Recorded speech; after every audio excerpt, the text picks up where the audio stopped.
Siendo las 11 de la mañana, damos inicio a esta reunión. Damos la bienvenida a todos los presentes y todos los asistentes a esta reunión, que es una reunión conjunta entre las Academias Colombianas de Geografía y la Academia Colombiana de Ciencias Naturales. En esta ocasión, iniciamos el 7º ciclo de conferencias Eufrasio Bernal Dufo con la conferencia Ecos del Big Bang del conferencista Bernardo Gómez Moreno, miembro de número de la Academia Colombiana de Ciencias Exactas, Físicas y Naturales.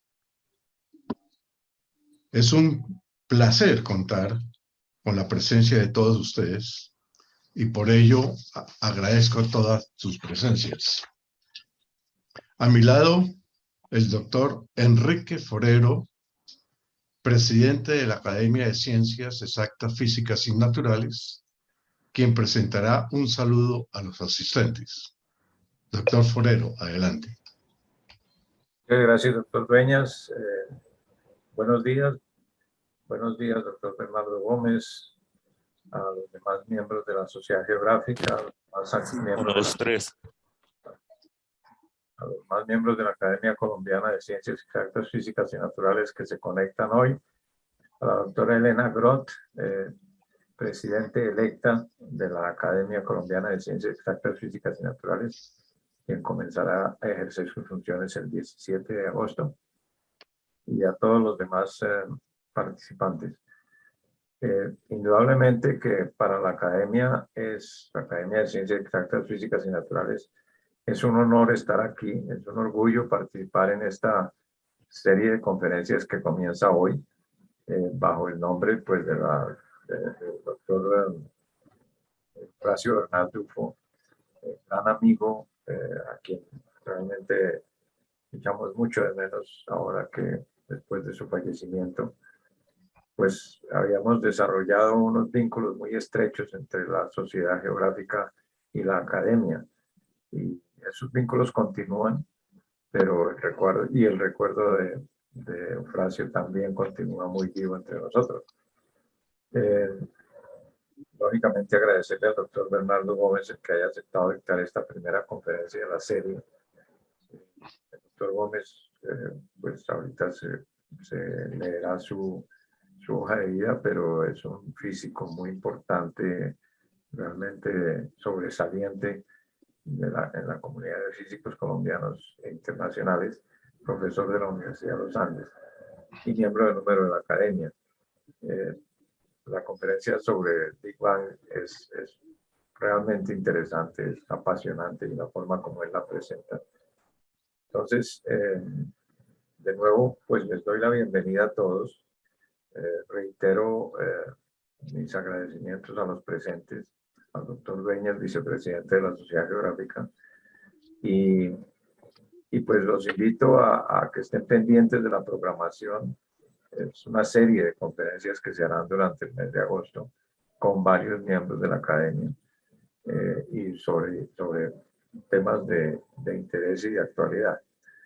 Entonces, pues, dichas estas palabras, de retorno el uso de la palabra al doctor Dueñas para que continúe con el orden del día.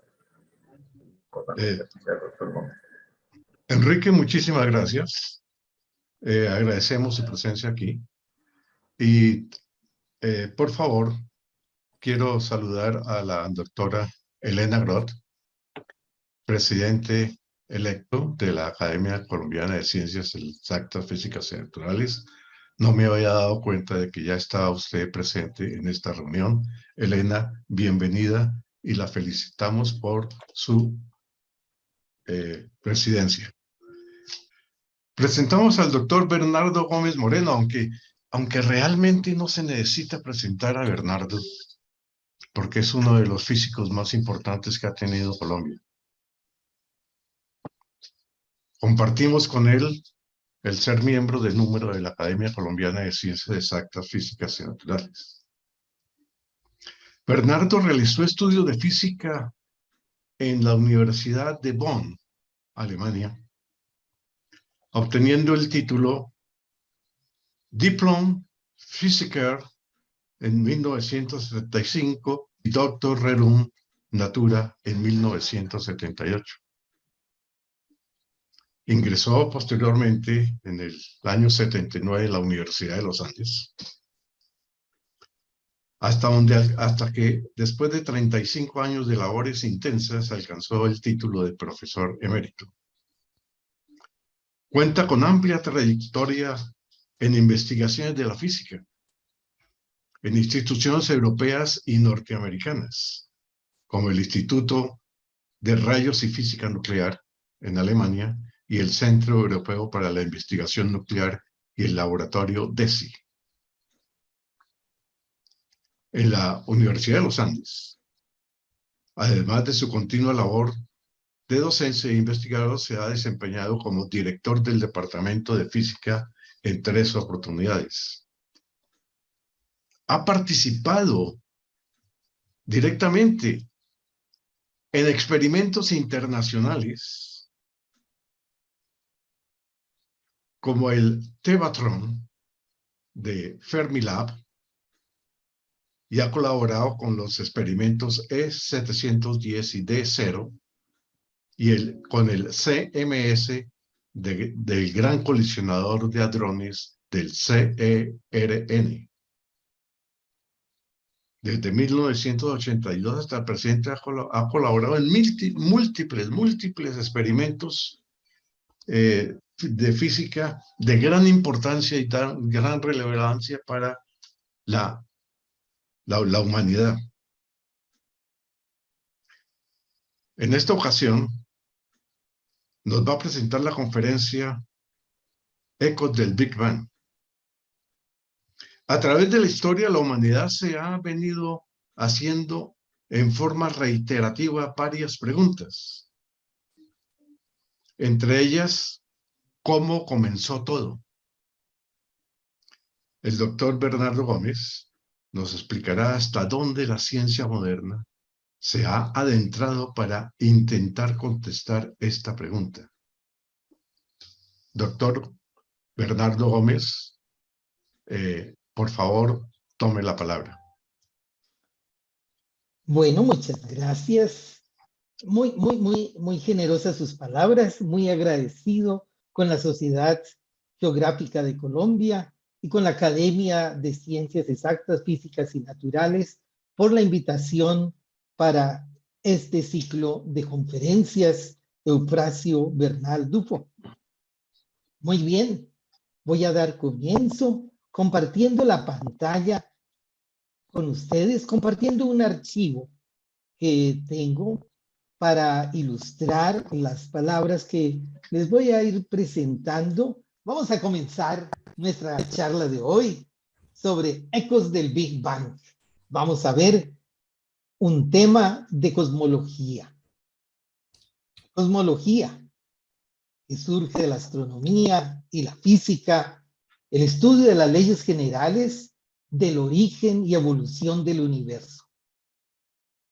Hoy sabemos que el universo tuvo un comienzo hace 13.800 millones de años, que está en expansión y que esta expansión es acelerada. Pero hasta hace 100 años se pensaba que el universo es estático, siempre igual, que el universo no cambia, que el universo siempre ha existido, siempre existirá igual.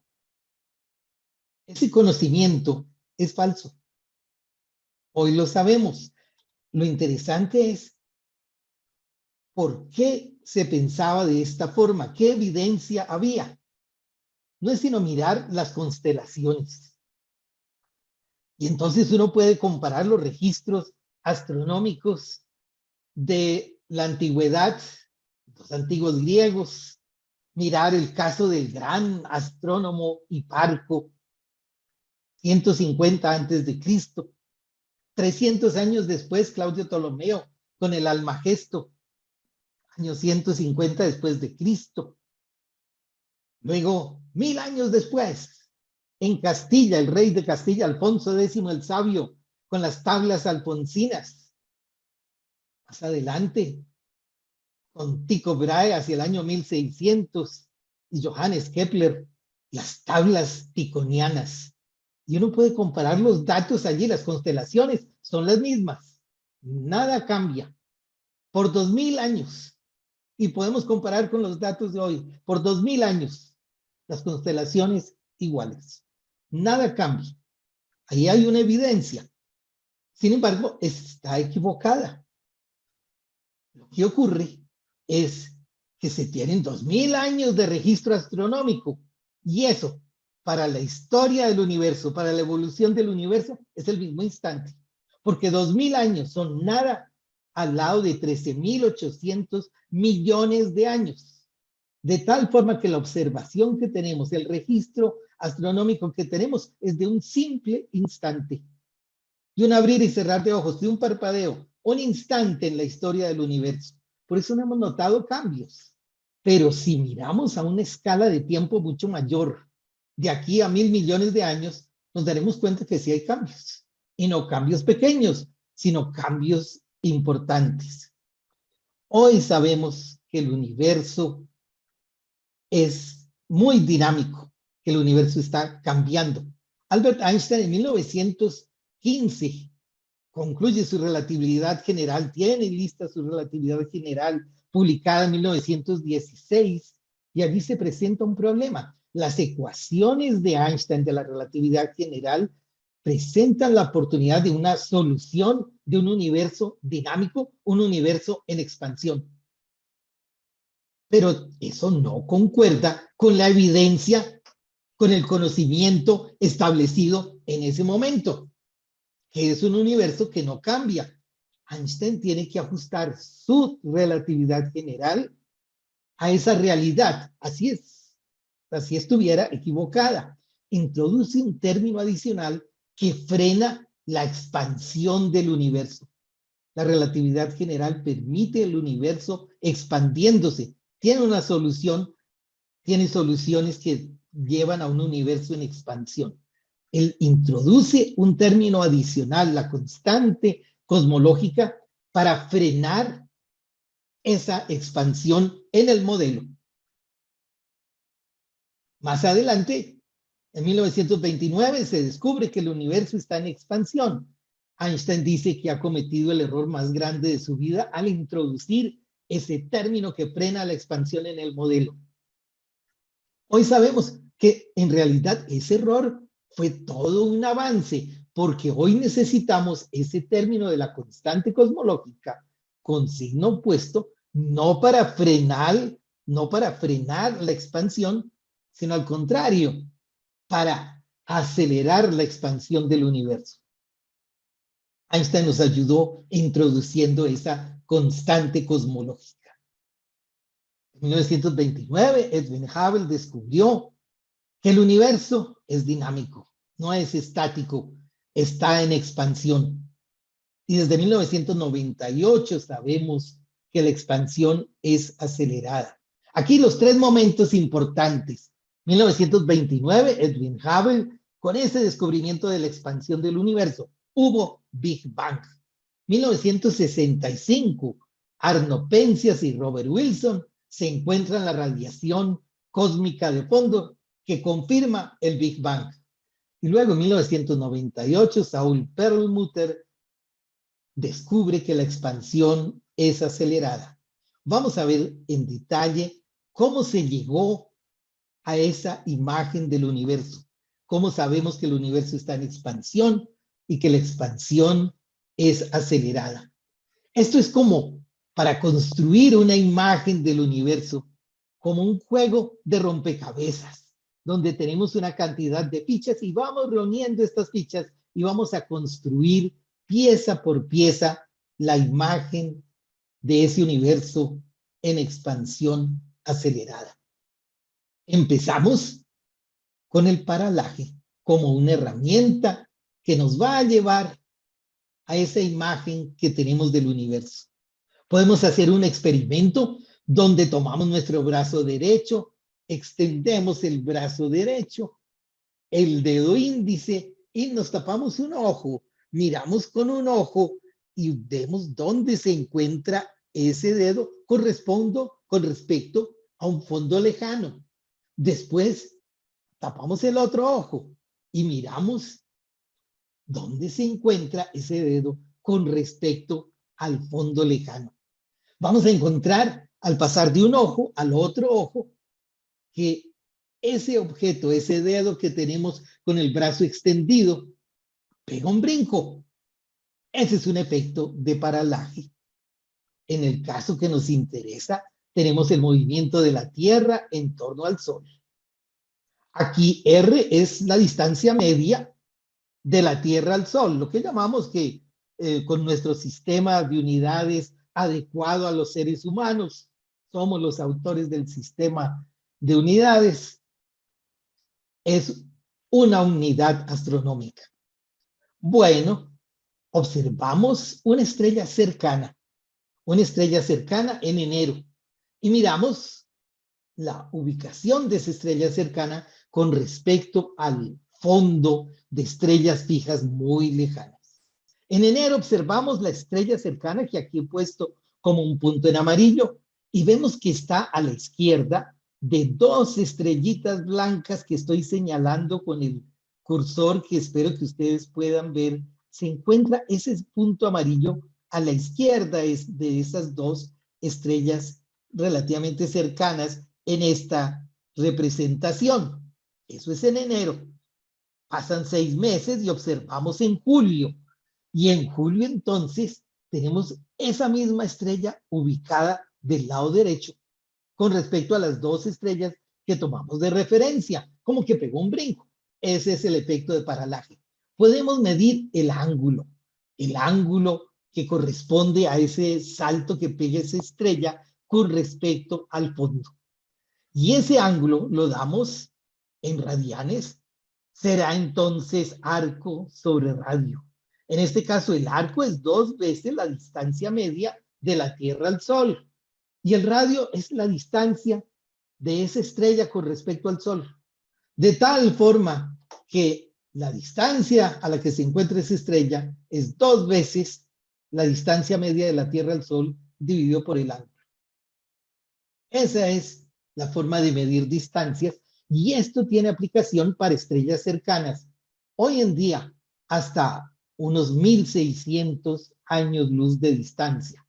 En tiempos pasados era hasta 10 veces más pequeño. Que se haya logrado extender 10 veces más es porque ha habido mediciones con satélites, el satélite Hiparco, haciendo homenaje al gran Hiparco de la antigüedad del 150 antes de Cristo. Esto es entonces la herramienta del paralaje, pero solo para estrellas cercanas, hasta una distancia de 1600 años luz. Las cefeidas. Esa es nuestra segunda ficha en el rompecabezas. Las cefeidas variables. Y esto nos lleva a comienzos del siglo XX, finales del siglo XIX. Finales del siglo XIX, 1880. Es el caso de las astrónomas de Harvard. Un grupo de astrónomas muy destacado que se mantiene renovándose con astrónomas jóvenes que ingresan al grupo y reciben una formación en astronomía y llegan a ser muy destacadas, algunas de ellas de gran importancia. La contribución que vamos a ver aquí, fue esencial para el descubrimiento del universo en expansión. Esto es como 1880, 1890. La Universidad de Harvard, en realidad en esas épocas es Harvard College, recibe una donación muy grande que le permite establecer observatorios astronómicos en el hemisferio sur. El hemisferio sur, en Sudamérica, en Sudáfrica. Se establecen allí observatorios de la Universidad de Harvard. En Sudamérica, escogen Perú. En Lima, tienen la intención de poner el observatorio astronómico de la Universidad de Harvard. Pero Lima no es el sitio adecuado para hacer observaciones astronómicas. Hay una nube permanente que está cubriendo la ciudad. Solo al final del año y comienzos del año que sigue hay algo de sol, de claridad, se despeja el cielo, pero no es el sitio para hacer astronomía. Y entonces se trasladan a Arequipa. Y en Arequipa establecen un observatorio astronómico, producen allí una colección muy grande de imágenes astronómicas en placas fotográficas sobre vidrio. Son famosas las placas fotográficas astronómicas de Harvard, producidas en una época, 1890, una época cuando no hay aviones, cuando no existe el Canal de Panamá, cuando el movimiento de los telescopios, de las placas astronómicas, de las placas fotográficas en vidrio, todo esto tiene que hacerse en barco, dando la vuelta por el continente suramericano para llegar por el Pacífico, subiendo al norte hasta el Perú. Y en Arequipa hacen las impresiones sobre placas de vidrio, placas fotográficas en vidrio, 550,000 placas. Claro, esto incluye también placas fotográficas astronómicas que toman en el observatorio en Sudáfrica, que también establecen la Universidad de Harvard allí en Sudáfrica. Esto funciona hasta 1927. Hasta 1927. Las astrónomas de Harvard muy destacadas, así como Anne Jam Cannon, a quien vemos aquí estudiando estas placas astronómicas. Estas placas se ven así, donde los puntitos, cada uno puede ser una estrella o pueden ser galaxias. Y qué tan intensa es la imagen que se produce aquí, el tamaño de estos puntos, da información sobre la brillantez de la estrella. Una colección muy grande cuando las están organizando en estas cajas de cartón. Y vemos al lado entonces las astrónomas trabajando sobre esas placas fotográficas, los estantes llenos con estas placas. Parece que tuvieran cada una de ellas un computador, un laptop, pero no, esto es simplemente una construcción en madera con la placa astronómica que están estudiando. En los cajones tienen estas placas que traen desde el Perú, con la información valiosísima. Es la observación del firmamento desde el hemisferio sur. Esas son las astrónomas de Harvard, entre ellas muy destacadas Cecilia Payne-Gaposchkin, el libro de ella recomendado, bellísimo, Estrellas en Formación, es la historia de las estrellas, cantidad de conocimiento interesante. Miren los aparatos que ellos tienen para hacer las observaciones sobre las placas, para ubicarlas, observaciones de precisión. Y aquí el grupo de astrónomas de Harvard, el director Edward Charles Pickering. Entre las astrónomas está este personaje que estoy señalando aquí en la primera fila, tercera desde la izquierda a la derecha. Ella es Henrietta Leavitt. Y Henrietta Leavitt es la astrónoma que descubre las estrellas cefeidas variables. Ella descubre que en esas placas fotográficas se observa la misma estrella, pero con diversa brillantez, según la fecha. Y observa algo así como esto, una secuencia de imágenes de la misma región del firmamento, la misma estrella, abril 23, pasa a mayo, hasta mayo 31, y observamos que tenemos máxima intensidad, máxima brillantez, como para final de abril, entre 23 de abril y 4 de mayo, pero el 9 de mayo ya es muy débil la brillantez, ha disminuido, y después para el 20 de mayo vuelve a aumentar, como que está oscilando la brillantez de la estrella. Y entonces se hace un seguimiento de esto y se puede medir el tiempo que pasa entre un máximo y el máximo siguiente, como que la estrella está pulsando y se mide ese tiempo de pulsación. Y Henrietta Leavitt descubre esta relación representada aquí, que la brillantez de esa estrella, si es muy grande, presenta un tiempo de pulsación grande también, como que de varios meses, puede ser un mes, 2 meses, 3 meses, es lo que se encuentra para estrellas muy brillantes. Pero si la estrella es poco brillante, como que es más rápido el pulso, como que el tiempo es menor, es apenas de días. Esta relación se cumple bastante bien para estas estrellas pulsantes. Esto es contribución de las astrónomas de Harvard. La idea es que con esto tenemos una herramienta para medir las distancias en el universo. Tenemos una estrella que está emitiendo energía, emite luz en forma isótropa, es decir, hay isotropía en el espacio y se reparte por igual en todas las direcciones. La intensidad de la luz en la fuente la llamamos I sub 0 y esta va disminuyendo con el cuadrado de la distancia cuando hay esa distribución de la radiación en forma isótropa, de tal forma que la intensidad que se observa en la Tierra será la que hay en la fuente dividido por el cuadrado de la distancia. Si conocemos la intensidad en la fuente, medimos en la Tierra la intensidad, obtenemos cuál es la distancia de esa estrella, a qué distancia se encuentra la estrella, la raíz cuadrada de la intensidad en la fuente sobre la intensidad observada en la Tierra. Ahí está, con las cefeidas variables conocemos cuál es la intensidad de la estrella en la fuente. ¿Cómo se puede conocer ese I sub 0? Se toma una estrella cercana. Esto es como para anclar esa curva que ha tomado Henrietta Leavitt, la relación entre la luminosidad y el período. Para anclarlo, ¿qué significa esa luminosidad en términos de intensidad en la fuente? Y entonces para obtener eso, se utiliza una estrella cercana y utilizamos la técnica del paralaje. Cercana a la estrella, entonces la herramienta del paralaje es adecuada. Se mide entonces con paralaje a qué distancia está esa estrella cercana.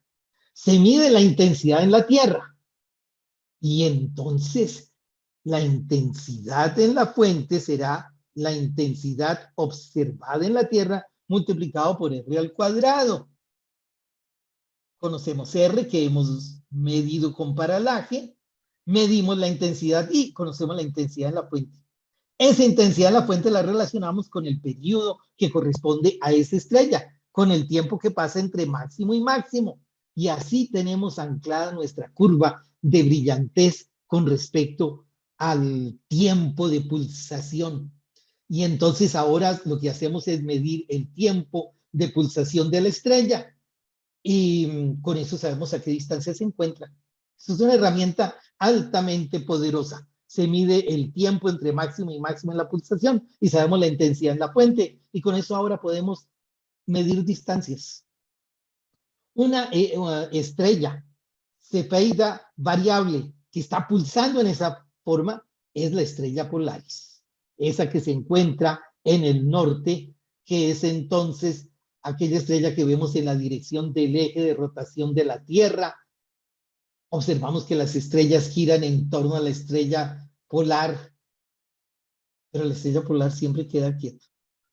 Pero esa estrella está pulsando y se mide ese tiempo de pulsación y se encuentra a una distancia de 433 años luz. Eso nos sirve de referencia y con esto tenemos nuestra herramienta desarrollada por las astrónomas de Harvard, muy importante para medir distancias grandes, no solamente para estrellas cercanas. Ahora tenemos poder para salir de nuestra galaxia y medir distancias grandes. Nuestra siguiente pieza del rompecabezas son las líneas espectrales. Tenemos un tubo de espectroscopía. Esto es un tubo donde tenemos en los extremos unos electrodos. Hay un filamento de donde se desprenden electrones y estos electrones encuentran dentro del tubo un campo eléctrico porque entre los electrodos ponemos un voltaje de 1000 voltios o más. Los electrones se aceleran, colisionan con los átomos, los excitan, los átomos no quedan excitados y al de excitarse hay emisión de luz. Esta luz es característica del elemento químico que está dentro del tubo. Si tenemos un elemento químico que sea helio, por ejemplo, en forma de gas allí dentro del tubo, vamos a observar la luz que es característica del helio. Si lo que tenemos es sodio, vamos a ver una luz bien amarilla, y luz característica de ese elemento químico. Si hacemos pasar esa luz por un prisma, vamos a encontrar líneas que son características para cada elemento químico. Lo que estamos encontrando son los espectros característicos de estos elementos, estudiándolos con estos tubos de espectroscopía en nuestro laboratorio, las líneas características. Esto es el encuentro con el universo cuántico. Tenemos los átomos donde hay niveles discretos de energía que resultan de la interacción electromagnética entre los electrones y el núcleo atómico. Esto es la interacción entre las cargas eléctricas. En ese interior del átomo donde vale la mecánica cuántica, tenemos niveles discretos de energía. Si tenemos el átomo excitado, electrones en los niveles altos de energía. Si el electrón encuentra un cupo en un nivel inferior, puede hacer una transición y de acuerdo a esa diferencia de energía entre el estado inicial excitado y el estado final, que es un estado de energía menor, pues va a haber una emisión de luz que lleva la energía que corresponde a esa diferencia de energías entre esos dos niveles. Aquí un ejemplo en esta ilustración, que fuera, por ejemplo, el hidrógeno y tuviéramos entonces una emisión desde un nivel de energía alto con n igual 5 hasta n igual 2. Estos n son los números cuánticos principales que nos caracterizan esos niveles discretos de energía. Y entonces vamos a tener para transiciones que llevan a una emisión de una luz en el violeta o en el azul, que el salto será grande, la diferencia de energía será grande. Algo más pequeño, vamos a tener una emisión en el verde o en el amarillo, más pequeño entonces en el rojo. Y esto nos va a dar las líneas características de lo que llamamos el espectro de emisión, líneas características para ese elemento químico. Si ahora hacemos incidir sobre los átomos una radiación electromagnética en todas las longitudes de onda, un espectro continuo, entonces habrá incidencia de esa radiación con cualquier energía que va a darnos la posibilidad de hacer transiciones de un nivel bajo a un nivel más alto. Si es una transición pequeña, entonces se va a tomar de esa radiación incidente lo que corresponde al rojo, que será poca energía y se puede hacer la transición. Si queremos el azul, porque si es el átomo quien lo quiere porque tiene la diferencia de energías, puede entonces absorber de ese continuo que le está llegando justo esa energía para hacer la transición. Tenemos entonces del continuo de la radiación que incide el faltante para esas energías que nos van a dar el espectro de absorción. Aquí lo presentó Google una vez, el caso del físico Ångström, donde tenemos un gas y tenemos un bombillo con un filamento que nos va a dar esa emisión de radiación con un espectro continuo, donde están todos los colores. Y si adentro tenemos algunos átomos que van a excitarse tomando justo la energía que corresponde a una transición del amarillo, entonces van a absorber esa energía y nos va a quedar faltando en la luz que atravesó ese gas. Vamos a tener entonces un faltante y eso es lo que va a dar una línea oscura en el espectro que vamos a recibir. Quedó faltando lo que se fue en la absorción. En Alemania, Joseph von Fraunhofer desarrolló un espectroscopio de alta precisión y hizo el estudio de la luz que viene del Sol, incidiendo la luz del Sol sobre el prisma que tiene una pequeña mesita. Él puede medir los ángulos con precisión y hace un estudio del espectro de absorción de la luz que viene del Sol. Joseph von Fraunhofer.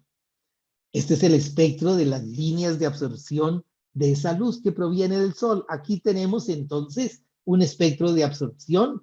La fuente es el Sol. Y vamos a identificar allí líneas que corresponden al hidrógeno. Claro está, alrededor del Sol lo que vamos a encontrar es hidrógeno y vamos a encontrar helio. Y entonces fíjense que hay líneas del hidrógeno, esta roja, esta azul, pero también del helio. Esta línea amarilla corresponde al helio. Podemos así identificar qué átomos hay alrededor de la estrella. En la estrella misma no hay átomos, porque aquí lo que hay es plasma, lo que hay es núcleos atómicos que no tienen los electrones orbitando alrededor. No hay átomos, no hay niveles discretos de energía, no puede haber líneas características en la estrella misma, pero en sus alrededores sí. En la corona solar allí ya la temperatura es menor y allí sí vamos a tener esas líneas de absorción.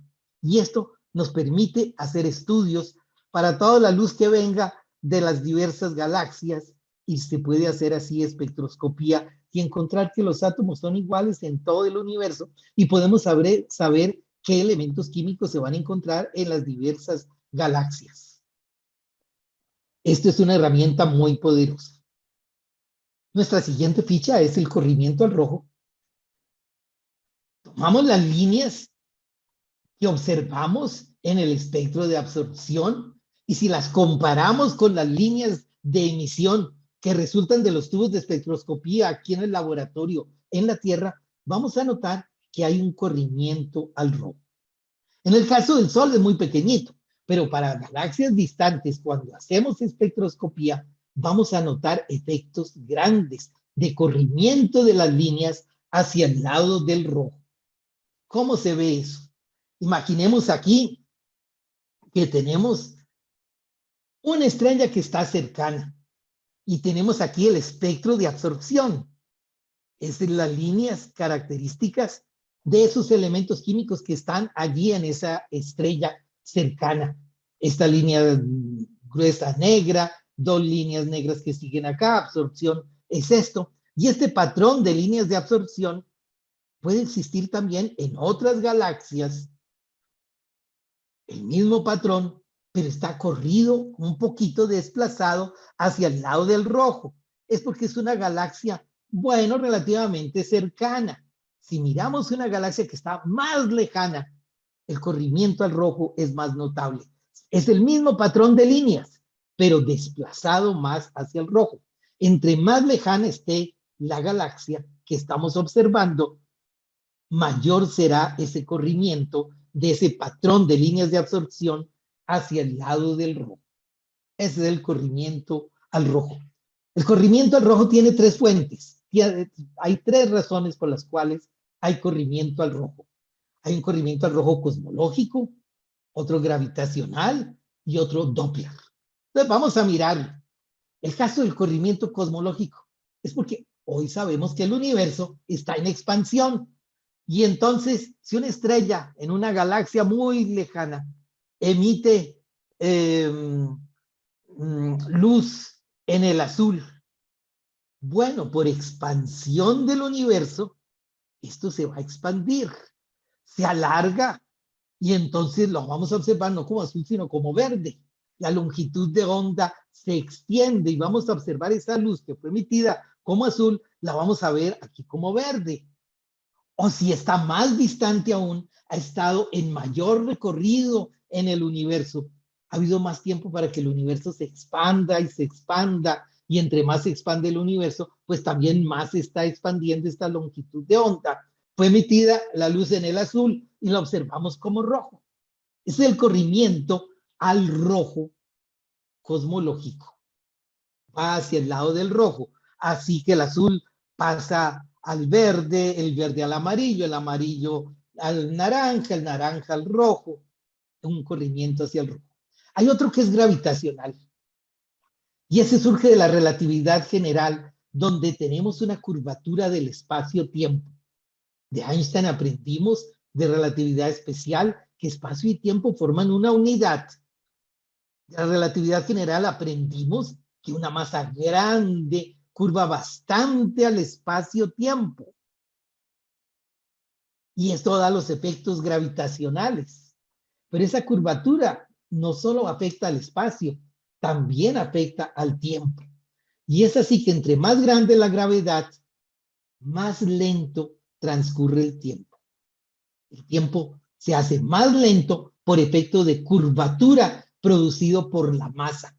La presencia de la masa curva el espacio-tiempo, notándose eso en el tiempo, en que entre mayor es la curvatura, entre mayor es la gravedad, más lento va el tiempo.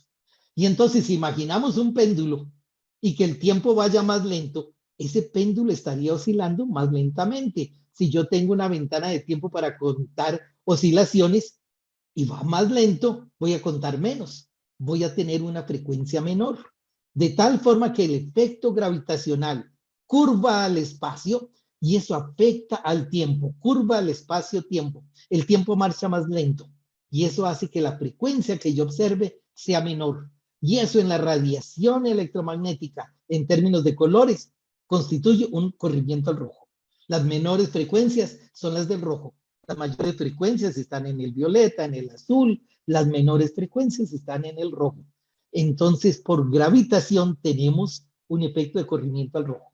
El otro corrimiento es conocido también del sonido, del efecto Doppler, de Christian Doppler, austriaco, de Viena, quien estudió esto con el sonido. Si la fuente se está moviendo, es un tren que pita y yo voy a observar que el tren se acerca, voy a escuchar el sonido más alto, frecuencia mayor.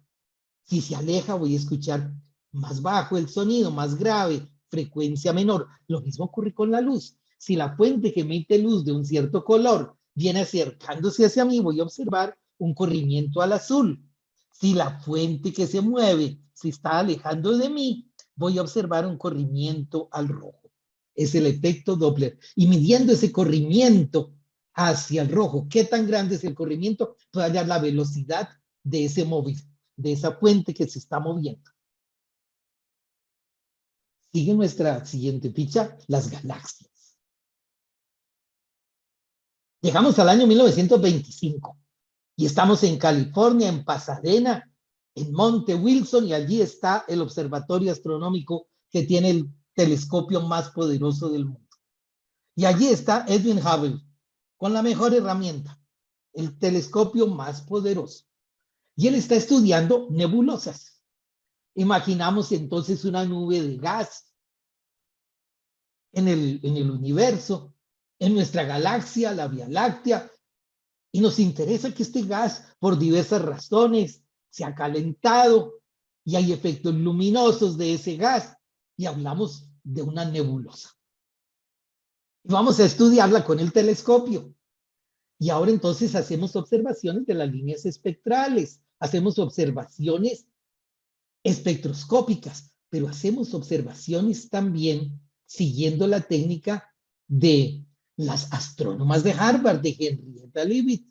Vamos a medir la distancia entre esa fuente de luz, entre esa luminosidad que encontramos en la nebulosa, la distancia entre esa nebulosa y nosotros.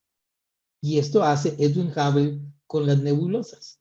Y una nebulosa que se destaca es Andrómeda, la nebulosa de Andrómeda. Y Edwin Hubble descubre, haciendo las mediciones con la técnica de Henrietta Leavitt, que se encuentra esa nebulosa a 2,5 millones de años luz. 2,5 millones de años luz. Cuando se supone que es una nebulosa dentro de la Vía Láctea. Para que nos demos una idea, aquí he puesto una ilustración de cómo es nuestra Vía Láctea. Es una galaxia en espiral. El diámetro de esa galaxia es de 100,000 años luz. Nosotros nos encontramos en el brazo de Orión de la Vía Láctea a 26,000 años luz del centro de la galaxia. 26,000 años luz. Pero el tamaño, así, el diámetro de la materia visible, es 100,000 años luz. Hoy sabemos que las galaxias están rodeadas, encapsuladas de materia oscura y que esa cápsula es mucho mayor. Pero la parte visible, la materia visible, pues está en un disco con un diámetro de 100.000 años luz. 100.000 años luz, eso es lo máximo en nuestra galaxia. Pero Edwin Hubble ha descubierto, observando la nebulosa Andrómeda, que está a 2,5 millones de años luz. Eso no está en la Vía Láctea. Y se da cuenta, esto no es una nebulosa, esto es otra Vía Láctea, eso es otra galaxia. El universo no es simplemente la Vía Láctea, no se limita a ese cantidad enorme de estrellas concentradas en la Vía Láctea. No, el universo es bastante más grande. Puede haber otras concentraciones de estrellas. Y Andrómeda es una de ellas. No es una nebulosa. Esto es una galaxia. Las galaxias nacen allí, en 1925. Antes no se sabía de la existencia de las galaxias. Y Edwin Hubble, él estudia las diversas galaxias. Esto es una investigación que se extiende a lo largo de la década de 1930, estudiando las diversas galaxias. Eran inicialmente la idea que serían nebulosas en la Vía Láctea y reconocen luego que son diversas galaxias y que se encuentran a diversas distancias. Si no son tan destacadas como Andrómeda, es porque son menos brillantes, porque están más lejos. Y entonces se ven menos brillantes, pero con la técnica de las cefeidas variables, si se descubre una cefeida variable en alguna galaxia, esa cefeida variable nos permite medir a qué distancia está esa galaxia. Y podemos medir así galaxias bien distantes. Fíjense la importancia de la contribución de las astrónomas de Harvard. Nos permite hacer esa medición, a qué distancia están las diversas galaxias. Estos todos estudios que realiza Edwin Hubble, él estudia las galaxias, se encuentra que hay galaxias en espiral, él clasifica las diversas formas de galaxias en espiral, hay otras galaxias que son elípticas, otras que ni son en espiral ni son elípticas, las llama galaxias irregulares. Esto es todo estudio de la década de los años 30, de los años 40. El siglo XX sigue estudiando galaxias. Y llegamos así a nuestra siguiente ficha en el rompecabezas, la expansión del universo. Es 1929, Edwin Hubble en el Monte Wilson con el telescopio máximo, y entonces, miren, aquí observamos los espectros de absorción, luz que fue emitida en el violeta desde alguna galaxia. Si es cercana, esas líneas de absorción, bueno, aparecen aquí en el azul verde. Pero si la galaxia está más lejana, como ya habíamos visto, estará más aquí hacia el verde, por el efecto de expansión del universo. Si está más lejana, aparecen en el amarillo, y si está más lejana, aparecerán en el anaranjado. Hay una relación entre la distancia y las líneas corridas hacia el rojo, el corrimiento al rojo y la distancia. Y esto Edwin Hubble lo hace sistemáticamente, este estudio para las diversas galaxias, y en 1929 llega a esta gráfica. Estos puntitos de acá son las ubicaciones de las galaxias mirando el corrimiento al rojo, que es equivalente a medir velocidad con la que se alejan las galaxias de nosotros. Aquí velocidad en kilómetros por segundo. Y esto graficado contra la distancia. Y esto hay una correlación bien clara que puede trazar una recta.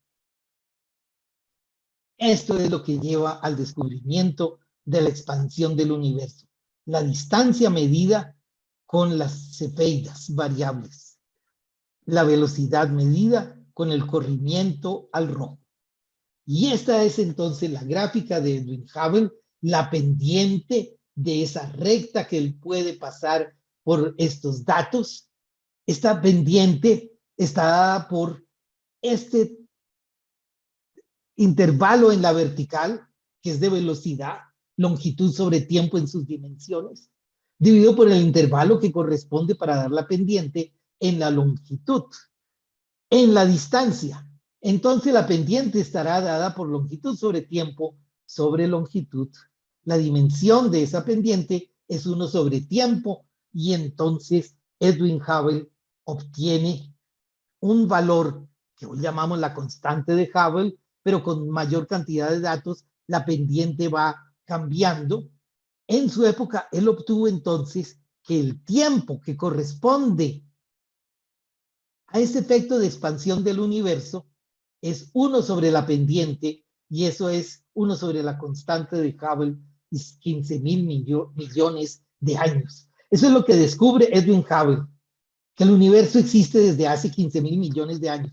Si uno se imagina el universo actual y le toma una película al universo en su expansión y pasa la película hacia atrás, entonces va a ver, pasando la película hacia atrás, el universo cada vez más pequeñito, hasta que llegamos en un momento cuando el universo está concentrado todo en un punto.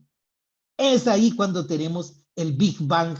Ese es el nacimiento del universo. Y en una representación así, esto corresponde a algo que ocurrió en las mediciones de Edwin Hubble hace 15.000 millones de años. Hoy, ampliando esta gráfica para distancias mayores, se llega a una pendiente algo diferente y se llega así entonces a que el tiempo que lleva el universo en expansión es 13.800 millones de años. Así sabemos cómo es el tiempo que lleva existiendo el universo desde el Big Bang. Es muy importante que debemos entender que no se trata de galaxias que se están alejando unas de otras en un espacio estático, no.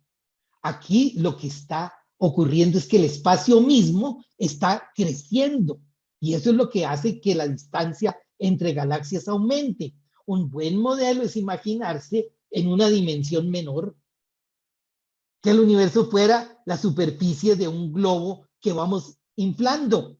Le hemos pegado a ese globo una serie de parches que serían las galaxias y a medida que inflamos el globo, tomamos una galaxia de estas, un parche de estos como referencia y miramos las vecinas, las galaxias vecinas. Vemos que todas se alejan radialmente de nosotros. A medida que inflamos el globo, las distancias van creciendo. Y si miro qué tanto se alejan las más lejanas, voy a observar que se alejan más que las cercanas. La velocidad de las galaxias más lejanas es mayor con respecto a nosotros, es mayor que la velocidad de las galaxias cercanas. Las cercanas se alejan de nosotros con cierta velocidad, las lejanas más rápido. Y esto lo observaremos tomando esta como referencia, pero esa no tiene nada de especial. Podemos tomar cualquier otra galaxia y observaremos exactamente lo mismo. Esto nos muestra que en el universo no existe un punto privilegiado. Y esto es parte del principio cosmológico. No existe un centro del universo. Desde cualquier lugar del universo se va a observar lo mismo. Desde cualquier lugar del universo se va a observar que todas las galaxias se alejan de ese punto en dirección radial, que las más cercanas se alejan con cierta velocidad, las más cercanas con cierta velocidad, las más lejanas más rápido. Entre más lejos, más rápido se alejan. Y luego está nuestra siguiente ficha, la radiación cósmica de fondo. Empezamos con un universo que es una singularidad. Con el Big Bang surge el espacio, surge el tiempo. Y aquí lo que hay es energía. Es la época de las fluctuaciones cuánticas. Esta energía lleva a la materialización. Surgen partículas, partículas y antipartículas, materia y antimateria. Por igual, tanta materia como antimateria. Y esto se llena de partículas, de antipartículas, que cuando se encuentran partículas con antipartículas, materia con antimateria, se aniquilan y queda solamente radiación. Eso es energía. Y esta radiación da lugar a que surjan nueva materia y nueva antimateria. Lo que se tiene así es entonces algo que en el laboratorio Fermilab, en forma didáctica, lo llaman la sopa primordial. Es todo un plasma de materia, antimateria, partículas, antipartículas y radiación. materia y antimateria se aniquilan y surge radiación y de ellas nuevas partículas y nuevas antipartículas. Y se van aniquilando. Y al final, curiosamente, y no lo entendemos, parece que sobró materia. Y entonces nos quedó en el universo, un universo que es pequeñito, pequeñito todavía, materia. Y esta materia está en medio de radiación.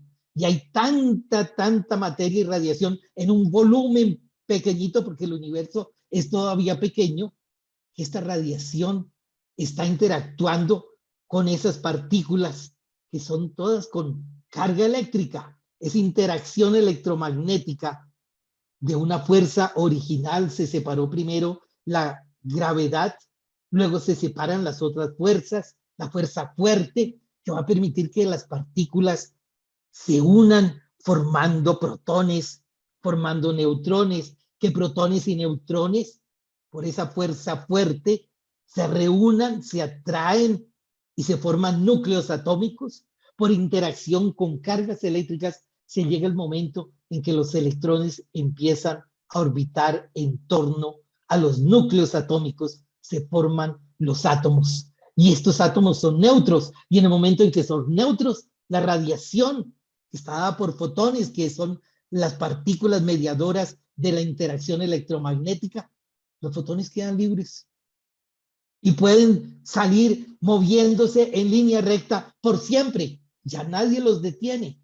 Antes de eso, el universo es todavía tan pequeño que estos fotones no pueden salir, la radiación no puede salir, está en permanente interacción con protones, con electrones, por las cargas eléctricas. Pero cuando se forman los átomos, que queda neutralidad, los fotones ya pueden seguir su camino libremente, quedan libres. El universo se hace transparente y eso ocurre a los 380.000 años de iniciado el universo.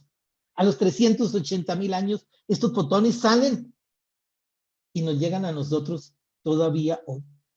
Ellos salieron llevando la información de cómo era el universo en ese instante. Tenemos así una imagen del universo a su edad de 380.000 años. Es el universo joven y este lo podemos observar. Esto es lo que dio lugar a confirmar que el Big Bang sí ocurrió, porque existe esa radiación. Esa radiación inicialmente tenía mucha energía. Las oxidaciones, en términos de ondas electromagnéticas, son de altísima frecuencia, longitud de onda muy pequeñito, pero a medida que pasa el tiempo y el universo se va expandiendo, esa longitud de onda se va haciendo más y más larga, hasta que llega de términos de longitudes de onda de nanómetros a lo que es hoy hasta milímetros. Y entonces estamos hablando de microondas. Y esto nos lleva a confirmar la radiación como la imagen que proviene del universo a sus 380.000 años. Fue descubierto en una empresa, la Bell Telephone Company en Estados Unidos y en New Jersey, que estaban experimentando con un satélite, el satélite ECHO, que era simplemente un globo en órbita alrededor de la Tierra, órbita baja, de tal forma que pasa sobre el Atlántico muy rápidamente, y es un globo, simplemente un espejo, como un globo de plástico aluminizado, y entonces llegan las ondas de radio que inciden sobre ese espejo, se reflejan allí, ondas emitidas desde Nueva York, con la intención que se puedan recibir en Londres. Así, ya más avanzado fue el Telstar, famoso satélite Telstar. Esto es el ECHO. No tiene electrónica dentro, nada que amplifique la señal, nada que la limpie, es simplemente un espejo. Y entonces se requería una antena muy grande de microondas para enviar la señal y luego otra para recibir la señal. Y trabajaban en esto en la Bell Telephone Company, Arno Penzias y Robert Wilson. Y ellos encontraban que había un ruido que les molestaba para las pruebas con el satélite ECO. Esto es 1961, 1962. Y ellos estudian qué pasa con ese ruido. Si es que la electrónica está mal, revisan y todo parece bien. En la antena hay algo que molesta y entonces entran a inspeccionar la antena y en el interior encuentran que una cigüeña había hecho su nido allá adentro. Desalojan la cigüeña, pero el ruido sigue igual. No logran quitar ese ruido que está en todas partes, no importa hacia dónde dirijan la antena, el ruido está allí siempre.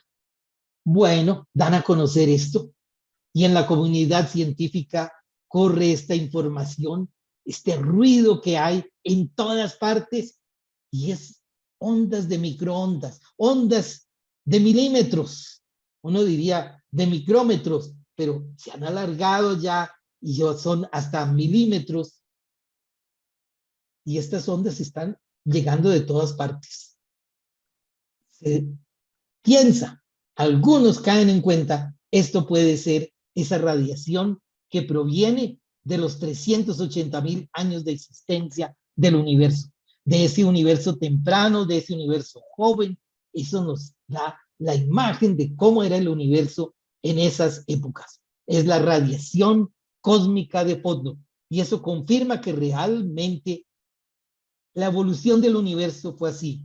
Desde el comienzo en una singularidad, donde está toda la energía, y un universo que se va expandiendo, un universo que es solo energía, donde surgen partículas, antipartículas y radiación, y va quedando al final solo partículas y radiación. Y hoy sabemos además materia oscura que solo presenta interacción gravitacional con el resto de lo que existe, con el resto que es la materia que tenemos en el universo.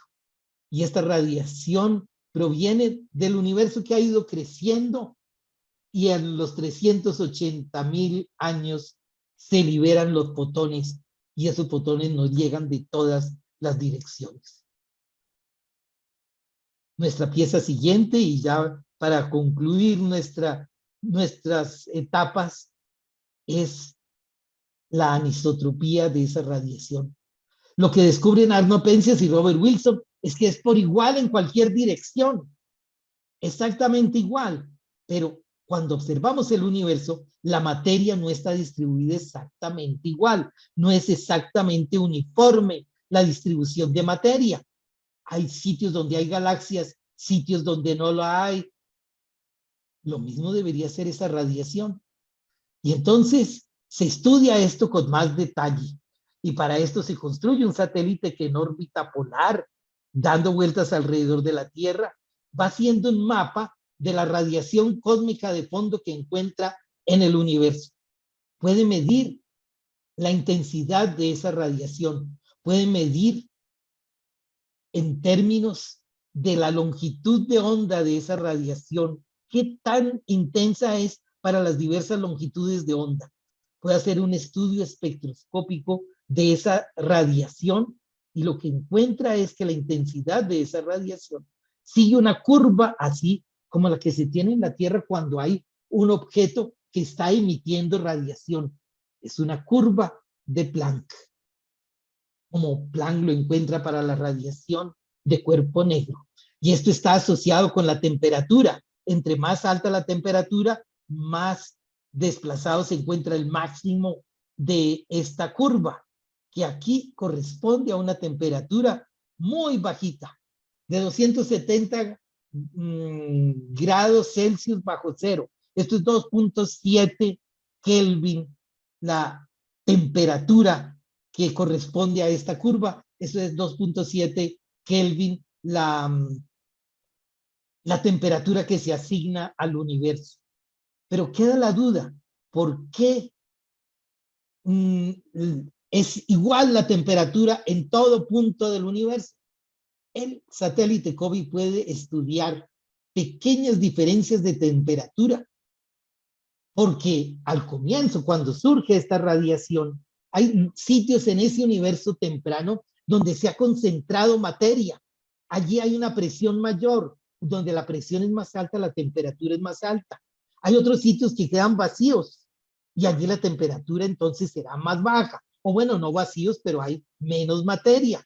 Donde hay concentración de materia, hay mayor presión, mayor temperatura.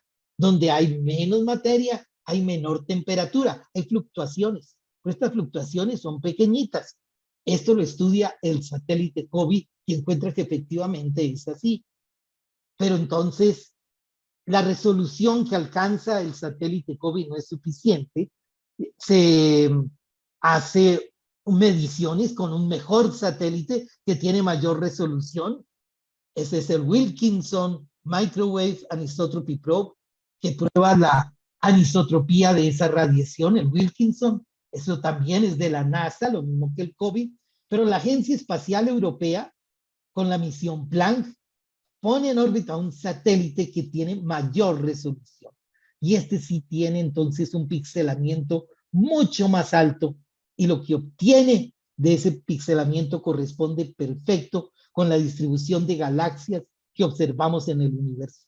Esto confirma la radiación cósmica de fondo como la imagen del universo que surge en su edad de 380.000 años. Está en expansión el universo,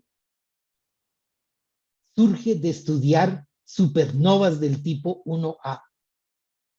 Miren esto, es una estrella que es enana blanca. Ya concluyó su vida la estrella, tenía como 10 masas solares. La estrella ya no tiene procesos de fusión nuclear que dan una presión de adentro hacia afuera, pero tiene mucha masa, 10 masas solares. Por gravedad colapsa esta estrella. Es pequeñita, es una estrella enana blanca, pero tiene una estrella vecina grande. La enana blanca tiene una masa muy grande, una gravedad enorme, pero no alcanza para hacer un agujero negro. La enana blanca le va robando masa, le va robando materia a la estrella vecina. Aparece un flujo de materia de la estrella vecina a la enana blanca. Se forma un disco de acreción, materia orbitando alrededor de la enana blanca. Al final esa materia del disco va cayendo sobre la estrella enana blanca. Esta se engorda, recibe más y más materia y por gravedad va colapsando más y más. Al reducir su volumen, aumenta su temperatura y se hace más y más caliente cuando colapsa, porque aumentó su gravedad, porque recibió masa de la estrella vecina. Y cuando colapsa, llega el momento en que ¡pum!, estalla. Es una supernova que surge de una enana blanca. Esta es la supernova de tipo 1A. Y todas las estrellas que tengan masas así, de ese tamaño, como 10 masas solares, les va a pasar esto. Y la intensidad de esa radiación que es emitida cuando hay la explosión de supernova es siempre igual de grande. Entonces se dice que eso es una candela estándar. Es una referencia para medir distancias en el universo. Y esto viene a reemplazar la técnica o a extender la técnica de Henrietta Leavitt, de las astrónomas de Harvard, donde vamos a cambiar el estudio de la pulsación de las cefeidas variables por la intensidad en la fuente de una supernova. Y entonces ahora lo que hacemos es buscar supernovas del tipo 1A. Esas supernovas nos dan la intensidad en la fuente que nos permite entonces, midiendo la intensidad en la Tierra, hallar a qué distancia se encuentra la galaxia. Y así podremos tomar datos como hacía Edwin Hubble para completar la gráfica de Hubble para distancias mucho mayores. Y esto se ha hecho. Y al hacer eso es que se ha descubierto que el universo está en expansión acelerada. Les muestro, para concluir ahora sí, la técnica de las supernovas 1A empleada por Saul Perlmutter. Se toman fotografías del firmamento cuando haya luna nueva, está bien oscuro. Y ahora entonces esperamos 28 días y repetimos las imágenes. Y ahora un computador va a comparar las fotos iniciales con las fotos tomadas en la siguiente luna nueva, píxel por píxel. Y cuando el computador descubre un puntito nuevo que no estaba en las imágenes anteriores, en ese momento decimos, aquí puede haber una supernova del tipo 1A. Pero las supernovas de tipo 1A en su emisión de luz tienen una curva característica. Entonces se ponen en tarea todos los observatorios astronómicos importantes en la red, el telescopio espacial Hubble, los telescopios en Hawái, los telescopios en Chile, los telescopios en Canarias, en las Islas Canarias, y todos van a estudiar cómo va cambiando la intensidad de la luz emitida por esa supernova. Si es que es una supernova del tipo 1A, va a cumplir con esta curva. Además, se hace un estudio de espectroscopía de las líneas del espectro de absorción para medir el corrimiento al rojo y así obtener con qué velocidad se aleja esa supernova de nosotros. Y así se tiene entonces una forma de medir distancias, reemplazando las técnicas anteriores por la intensidad observada de las supernovas. Y esto permitió a Saúl Perlmutter descubrir que el universo está en expansión acelerada en 1998. Él toma la gráfica de Edwin Hubble y la amplía, ahora para distancias mucho mayores. Y es ahí donde se obtiene con la técnica de las supernovas de tipo 1A, que el universo se expande cada vez más rápido. Y esa es la imagen que tenemos del universo. Y entonces nos preguntamos, ¿cómo así que está acelerada la expansión? ¿Cuál es la causa de la expansión? Y a esa causa se le llama la energía oscura. Se describe en la relatividad general con el término de la constante cosmológica que puso Einstein, que nos sirve ahora no para frenar la expansión en el modelo, sino para acelerar la expansión. Pero no tenemos sino esa única evidencia de la energía oscura, y es la expansión acelerada del universo. Buscamos otras evidencias para estar seguros, pero esto es muy reciente, 1998, y con eso completamos entonces la imagen del universo que nace con el Big Bang, y fíjense que cada vez se expande más rápidamente. Por eso esto va aquí curvado, creciendo en forma acelerada. Bueno, muchas gracias. Esa es la historia. Doctor Gómez, Bernardo, excelente conferencia, apasionante tema, apasionante tema. Realmente hemos visto cómo el universo se expande y mucho de esa expansión se debe a que el conocimiento y la investigación también se expande.